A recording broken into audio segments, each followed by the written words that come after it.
Hello guys, welcome to my YouTube channel. And আজকের ভিডিওতে আমরা সলভ করবো এক্সেলের এমন কিছু প্রবলেম যেগুলো আমাদের দৈনন্দিন জীবনে আসে এবং ভেরি ইম্পর্ট্যান্ট। সো ভিডিওটা শুরু থেকে শেষ পর্যন্ত অবশ্যই দেখো, অ্যান্ড বেশি না দেরি করে চলো ভিডিওটা শুরু করা যাক।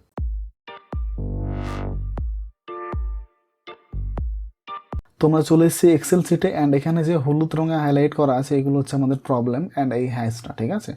তো এই প্রবলেমগুলো আমরা অনেকেই দেখি, বাট এটা কীভাবে সলভ করতে হবে, কেন সমস্যাটা হচ্ছে সেটা আমরা জানি না। তো এখানে দেখো, যখন আমি নেমে ক্লিক করছি, তোমরা যদি একটু লক্ষ্য করে ফর্মুলা বারের দিকে দেখো, এখানে আমি যে ফর্মুলাটা ইউজ করেছি সেটা হচ্ছে দেখো সাম ফর্মুলা। ওকে, SUM সাম লিখলে SUM লিখলে সামটা কমপ্লিট হয়, বাট এখানে শুধু লেখা আছে SU। ওকে, তো এইখানে যেহেতু ফর্মুলাটা আনকমপ্লিট, ঠিক আছে, SUMটা যেহেতু লেখা নেই, তো এখানে নেম মিস্টেক, তাই না?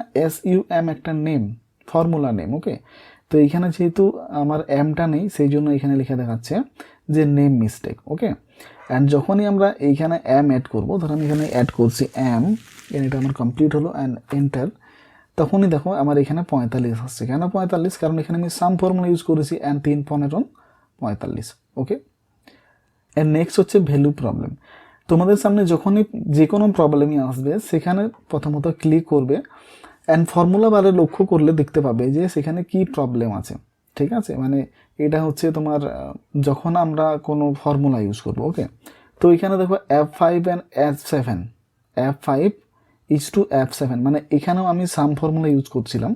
তো ইকুয়াল টু ব্র্যাকেট দিয়ে ফর্মুলা শুরু হয়েছে F5:F7, বাট এখানে কি মিস্টেক আছে দেখো, ভ্যালু মিস্টেক।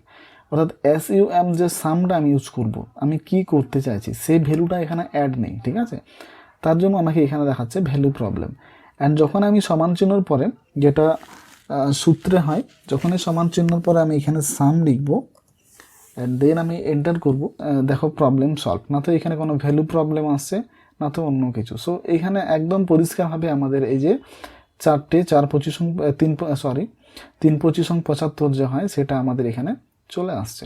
ওকে, অ্যান্ড যেটা হ্যাশট্যাগ যে এখানে আছে, এই প্রবলেমটা হয়, এটা তোমরা হয়তো অনেকেই জানো যে প্রবলেমটা কেন হয়। তো দেখো এইখানে আমার অনেক বড় লেখা আছে, এইখানে আমি ক্লিক করলাম অ্যান্ড এইখানে দেখো ফর্মুলা বারে দেখো আমার এখানে ডেট অফ বার্থ একটা আছে, অ্যান্ড এইখানে আমি একটা টাইম বসিয়ে রেখেছি। ওকে, তো এইখানে যে যতটা পরিমাণ জায়গা এর প্রয়োজন, ঠিক আছে, এইখানে ততটা পরিমাণ জায়গা কিন্তু দেওয়া নেই, কারণ সেলটা ছোট আছে, সেই জন্য এখানে জায়গাটা হচ্ছে না। অ্যান্ড যখন আমি এখানে সেলটাকে বড় করব এইভাবে, অ্যান্ড যখন আমি সেলটাকে বড় করলাম, দেখো কিন্তু হ্যাজ যে লেখাটা আসছিল না, এরটা, সেটা কিন্তু আর নেই। ওকে, তো আই থিঙ্ক তোমরা বুঝতে পারলে যে আমি তোমাদের সাথে কি বিষয় নিয়ে আলোচনা করলাম অ্যান্ড এটা কতটা ইম্পর্ট্যান্ট ছিল। সো আজকের ভিডিওতে এতটাই। ভিডিওটা ভালো লাগলে প্লিজ লাইক করো and subscribe my channel. So thank you very much. দেখা হচ্ছে পরের ভিডিওতে নতুন কোনো টিপস অ্যান্ড ট্রিক্সের সাথে।